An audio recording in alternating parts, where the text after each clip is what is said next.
Hello and welcome once again to Living and Active.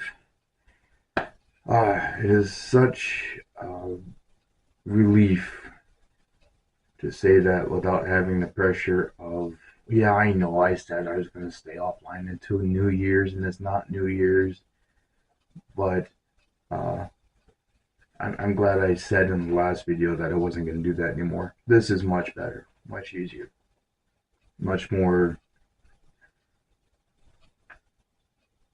not icky, I guess. Anyway, this is going to be another video on the Analytical Hermeneutics playlist, as you might imagine. Um, I said in the post tab, community, whatever it's called these days, that I was going to continue the reading plan, the scripture reclamation plan, as I've come to call it. Reading through the Bible again, outside, many years removed from doctrinal influences and denominational sway, simply to read it, not taking every single opportunity to look for the original Greek or Hebrew for any of these things. I'm not trying to parse everything out to the nth degree. I'm just reading it the way it's available to me and trying to do so while pretending I've never read it before. And in many cases, it's actually proven, once you take away the filters, that although the words are familiar, they make sense in a way they never have before. So I had said that today, the 29th of December, I was going to read the minor prophets, Hosea to Malachi, 12 books, and I have. It took about 4 hours, and even with my super giant print migraine Bible, it was only about 84 pages. So definitely feasible. And the thing I want to address in this video is very simple. It's not going to be a very long one because it's not going to take long to say what I've learned. And it's a very important thing for everybody out there if you're going to approach the Word and if you're going to approach an understanding of God's character. This needs to be understood. There are a lot of people to this day who insist on putting a clear line of demarcation between the quote unquote wrathful God of the Old Testament and the gracious God of the New Testament. That is a false dichotomy. That distinction does not exist. You read through all of the minor prophets all at once, like I just did. And if you read through it without a mind and a spirit to accuse God, but to listen to what he says through the prophets to the people of Israel, his own chosen people, the apple of his eye, and why he says these things, why he does these things, why he pronounces these judgments, and why he tells them repeatedly over and over and over again what judgment is about to come to them, you start to understand that this whole notion of God of wrath is a fallacy. It's a complete fallacy. Even just from the minor prophets. And I'm sure once I start reading through the major prophets, I will, of course, unsurprised to me, maybe a surprise to you, but see that that same thing continues to be the case. So what we have in the 12 books, the 84 pages that I have read this morning, it's over and over and over and over again. Yahweh sending prophets to his nation Israel to say, look, you are sitting, you're growing in your arrogance, in your complacency, in your corruption, in your appetite for depravity. You're growing in all of these things, and they are destroying this nation that I'm trying to grow you into and preserve for the sake of the bloodline that's going to bring about the Messiah, the hope of all nations. You're not doing your job as the nation, the priestly nation, showing all the nations, the Gentiles, who I am, and that my thoughts are for them. You're not doing this, and it's leading to your destruction. You're trampling your own people underfoot. You're selling them away to idolaters. You're causing great harm. You're breaking up the inheritance that I have given to you, my people, and you're giving occasion to your enemies, to my enemies, to overrun you.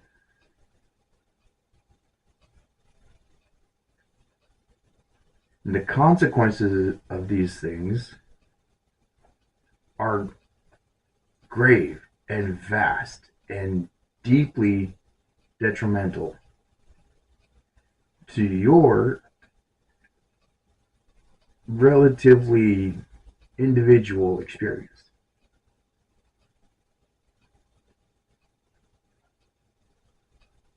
But I have been so far protecting you from the consequences of your sin, of your actions, of your own decisions. Because I've said that I will bless you, and I am a God of my word. However, it's gotten to the point where it's no longer a blessing for you, for me to continue shielding you from the consequences of your own actions and decisions. So I'm going to remove that buffer, and I'm going to let the consequences of your own actions and decisions hit you full force, so that you stop doing the thing that's destroying your nation and your own people and your witness and testimony before the nations of me, and so that you stop putting the your nation, your sanctity as a nation, in jeopardy. Because I'm not going to let that happen. Because I promised that I would bless all nations through you, Israel, and I'm going to. So whatever I have to do to preserve that plan of redemption through you, so that no one will be able to say that I'm not able to do what I've said I'm going to do. The same reasoning Moses used with Yahweh when he said, you know what, I'm just going to be done with these people and start over with you. Moses knew he was a Levite, and the promise was through the tribe of Judah that was prophesied by Jacob. Yes. Okay. Read through that in Genesis. I'm going to be reading Genesis very soon anyway, and I'll brush up on that as I need to. But for the minor prophets that I just read, the theme is the same. And many of these actually took place during the same time period. So he sent multiple people in the same time frame to the same people to tell them the same thing as verification that this is what was coming. Yes, the judgments sound very severe, and they are. But most of them aren't really judgments at all. They're consequences that he told them in advance they were going to face if they chose this course of action. If they didn't keep themselves free from idolatry, if they didn't honor what the Lord had said they needed to do in terms of treating each other, looking out for each other, and being a morally sound nation and people. These are all the things he'd already told them long ago were going to happen to them. They had warning. They ignored the warning. And so he said, okay, well, if I don't let this happen to you, I'm a liar. I'm not a liar. And I need to, in love, let you come to the consequences of your own foolishness and rebellion so that you stop. And in most cases, as you go through those books, you will hear a reference to your wound will be healed. Your infection will be stopped. The spread of this decay will cease once you've had enough of the consequences of what you're doing, and you call out to me, and I relent, and I stop, and give you a chance to recover. Your wound, your infection will stop. That's the purpose of the whole thing. It's like amputating a gangrenous limb, or like what God did with me personally when I was at the height of my prime and power and strength and arrogance and probably danger to others. He took me out. He did. He took me out. That is when and why I got the busted spine. It was very much due to my own arrogance, my own desire to be dangerous to other people. There's no other way of saying it. God had his plan for me that he had from the time he granted me the life I came into, and he wasn't going to let anything or anybody, myself included, keep me from what he had wanted for me to do. If I had continued to kick against it, he would have definitely raised up somebody else. And even after the spinal cord injury, multiple spinal cord injuries, let me rephrase that to make it more accurate. After multiple spinal cord injuries, and I finally turned to seek him,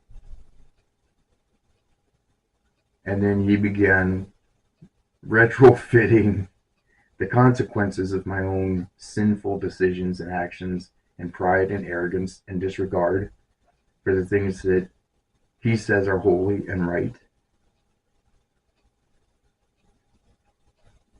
And he proved himself faithful, even though I had been faithless. And this is the same thing we see in, I almost said Gospels, in the minor prophets. It's the same pattern.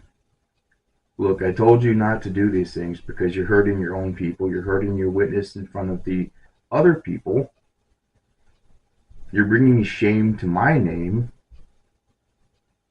And you're destroying everything that I've built for you.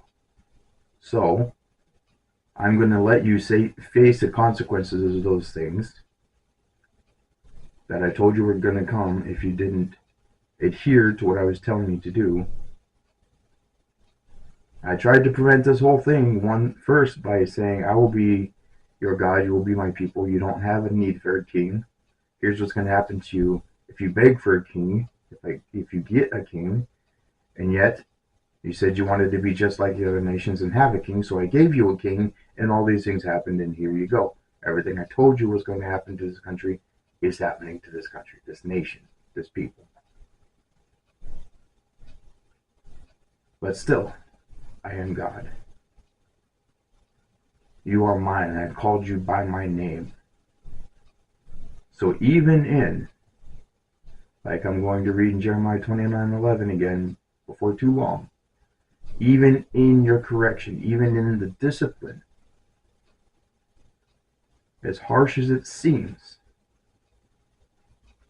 I am still acting in my love for you to preserve you, at least a remnant of you, so that I can show my faithfulness to you, my love towards you, and the truthfulness of my covenant with you, my desire to fulfill all of my promises for your blessing and for your good. So, if you are among those people who have this Old Testament God of wrath, New Testament God of grace dichotomy living inside your head, You need to unhitch from that. Because the judgment that we are about to come under in this age of the so-called New Testament God of grace, fits that exact same pattern. I told you this is going to happen if you reject me, if you abandon my precepts, if you become arrogant, if you treat others poorly, if you rush to shed innocent blood, if you pick up lying and idolatry and all of these other things. I told you this is exactly what's going to happen to you. And I will not abide with you forever. I will, at some point, stop buffering you from the consequences of your own actions and decisions. My anger is because of the suffering and the corruption that you are allowing to what I had intended. But it will not burn for you forever.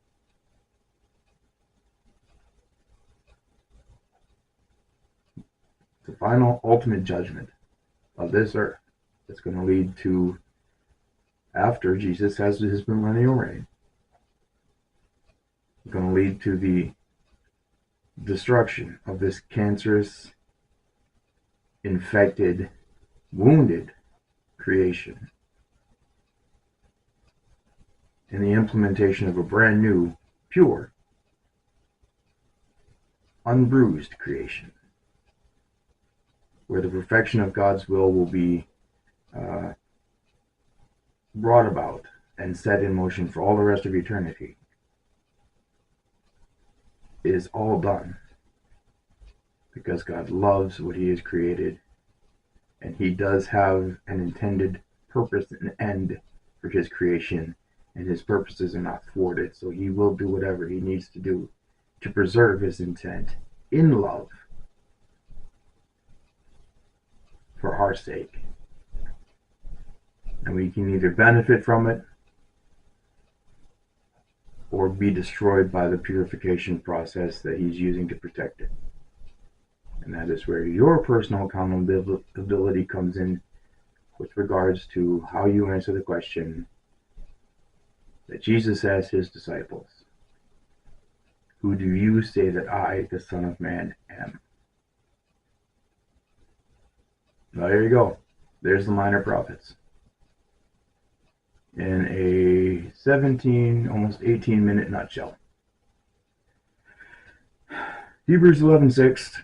Without faith it is impossible to please God, for those who come to God must believe that he is, and that he is a rewarder of those who seek him, according to his faithfulness and truthfulness, to his word, his character, and his promises. So be seeking him, and until next time, if there is a next time, because time is short and judgment is coming very quickly, God be with you.